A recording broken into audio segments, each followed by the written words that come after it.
me Iranians, and by the way, I'm going to transition into this question here, and I got a few other things I still want to go through, but I saw a video you posted, I think 2 weeks ago, where it went viral. And if you remember the video, that I'm sure you know which one I'm talking about. You're speaking in Farsi, so I can't show it. I'm sure most of the people watching this, a lot of them will be running. Well, we subtitled it in Hebrew and in Arabic. I know you did. I know you did.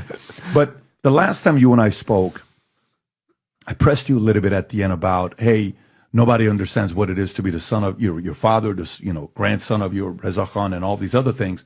Do you want the job? Do you want to go back? Do you want to go back to Iran? Do you want to go back to being that? And you gave your story, and then I pushed back again. You gave your version, and then finally you're like, I'm willing to help. I'm willing to be a vessel, but I don't want to move my family back, or I don't want to go back and be that person. Has anything with your position changed since the last time you and I spoke?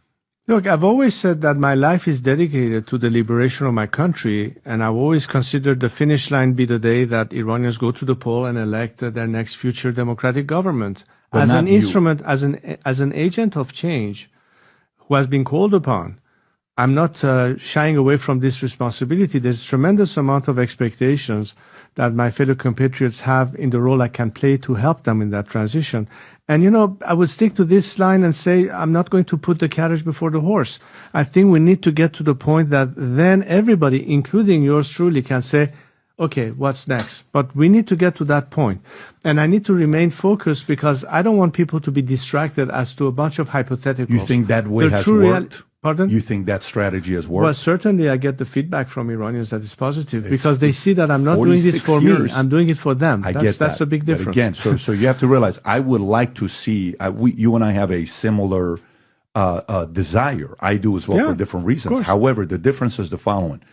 Do you think, are there people that you believe would make good leaders for everybody to get behind in Iran? Are there people that you know and you see that you can endorse and vouch for and say, if that guy did it, I'd get behind him. If this guy did it, I'd get behind him. If he did it, I'd get behind him. Do you have certain names that you see? I'm certain that Iranians don't lack talent in every aspect of managing and running a country, whether they are entrepreneurs, whether they are specialists or scientists or good managers and what have you. They just need to have an opportunity to show up. Under this regime, they could not. All the talent that we've had either been forced to leave the country because of persecution. They had to live away from their country as exiles. They all migrated and became citizens in other countries. And most of them realized that so long as this regime is there, all of these dreams and hopes for rebuilding our country will be unattainable as long as the regime is in place. But immediately, once this regime is gone, everything changes. All the circumstances are provided for all of us, including myself, to be able to help and rebuild our country. But I don't think we need to start putting, titles and positions to anything. I think that has to be a process, which is why I said, look, rather than jumping the gun, let's focus on what needs to happen. I'm prepared to lead this transition. I have taken this as the leader or as a advisor, leading the transition, meaning and going being back to the leader Iran. in that transition, and going back to Iran. And of course, I can't do it from a distance. I have to be able to be in Iran. The minute the circumstances are right for me to be able to be there safely, of course I will do that, help with that transition, and then we'll see what happens. Let the Iranian people see. There's too much gray area in that answer. But I don't know what part of it is unclear. No, but it's very gray, and I'll give you an idea what I mean by it's very gray. Okay. And again, it's don't take this personally in any way. It's just my interests are the same as yours. I want to see that place be peaceful.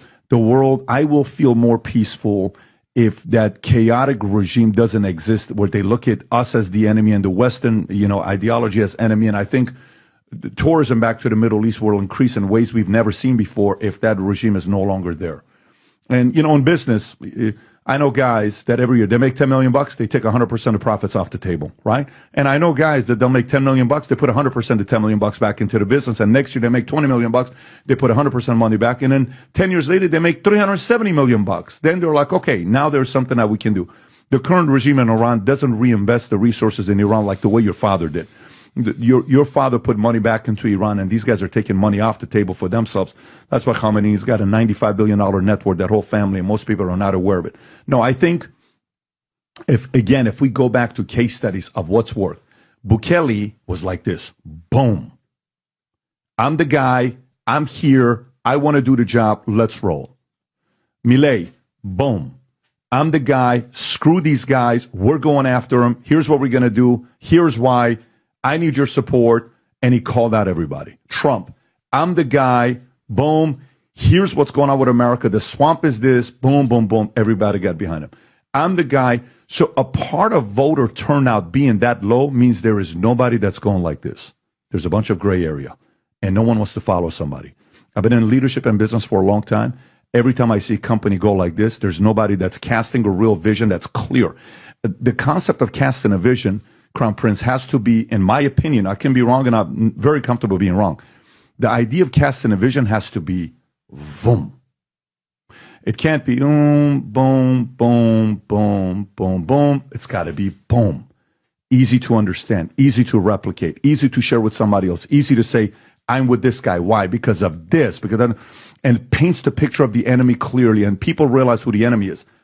On the Iranian side right now, I don't see that. I don't see somebody that's doing this. And I think, frankly, to be very direct, so let's say Trump wins on Tuesday. Let's say he does. Let's assume he does win on Tuesday. And if he doesn't, that's going to get worse the next 4 years, by the way. These executions and all this stuff is going to get worse. Chaos in the middle is going to get worse and worse because Kamala is way more progressive than Biden is. Biden was a moderate trying to win the progressive vote. Kamala is a progressive trying to make herself seem like moderate, and she's not a moderate. She's never been a moderate, right? So, but if Trump does win, the strategy on Iran needs to be clear now, because you're not going to get possibly another chance for 10, 15, 20, 30 years. How many candidates are going to come that are going to be like this? Trump's like this. Most of them are very diplomatic. So if you don't have another 20 years to do this, that means there's 46 years that Khomeini, all these guys have had it under control. It's going to go for 66 years. I think the Iranian people deserve better to get something right now to say, no, this is our time. We must seize. Let's go. And urgency. Let's go. Let's go. Let's go. Here's why. I don't feel that today. You may say it in a different ways. I just don't. I think the current strategy is still a little bit of gray instead of black and white. Let's roll. Come behind me. We're going to make this happen. Okay, so if you allow me to respond. First of all, I define this campaign as a two-stage campaign.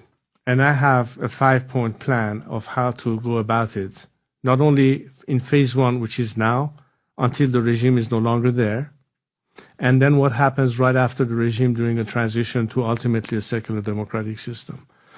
And I think part of the reason most of my compatriots support me in this effort is because, in fact, they understand my approach. They understand the components of this strategy. I have explained it, and there's much more explaining to do and messaging, of course.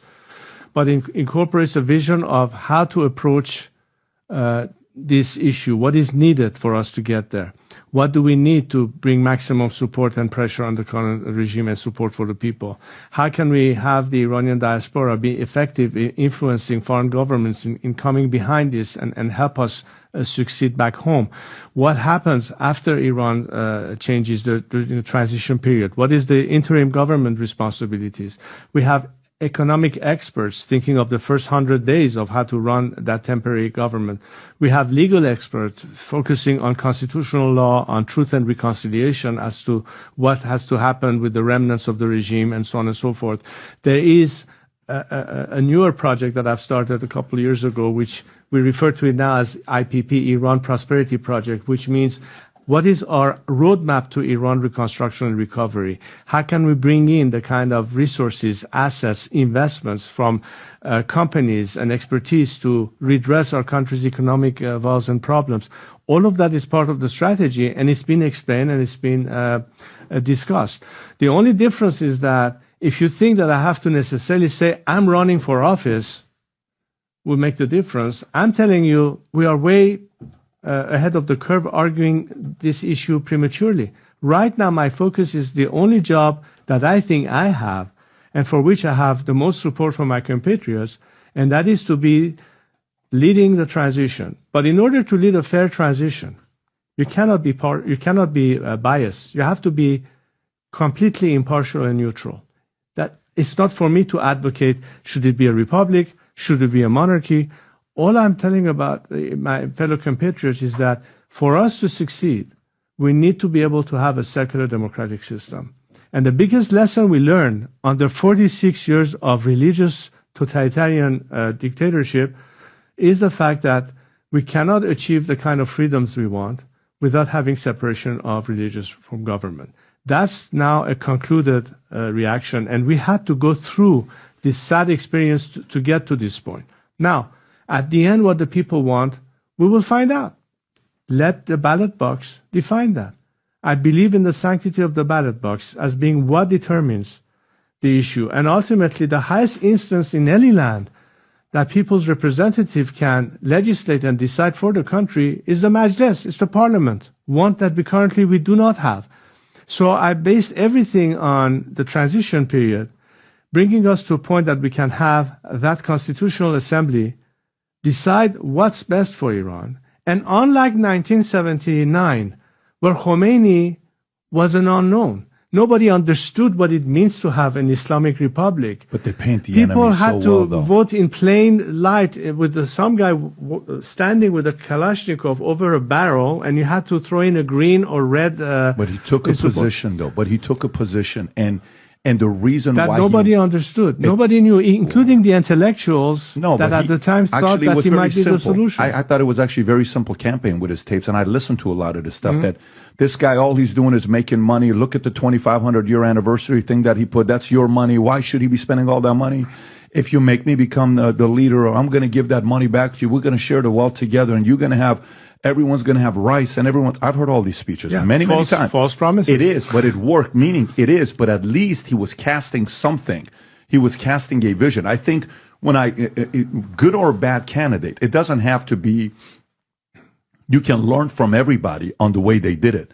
I just think sometimes when you go, by the way, I think I'm casting a better vision than Khomeini, who talked about free electricity I don't and free disagree. water. No, I'm talking about something that President Trump emphasized, that bringing the current regime into the fold of the Abraham Accords, as if it's what's going to happen. I tell you what, when I was in Israel a year ago at a press conference, what I said was, I hope the day will come that Iran will bring the Abraham Accord to the Cyrus Accord, meaning Iran is part of that, a different Iran, an Iran where the Iranian people are not at war with the Jews or Israel, are not at war with the Arabs in the region, are not trying to instigate chaos in the whole world, but Iranians who want to live at peace and a vision of that future. You mentioned my message to the region and all the feedback it got. Why?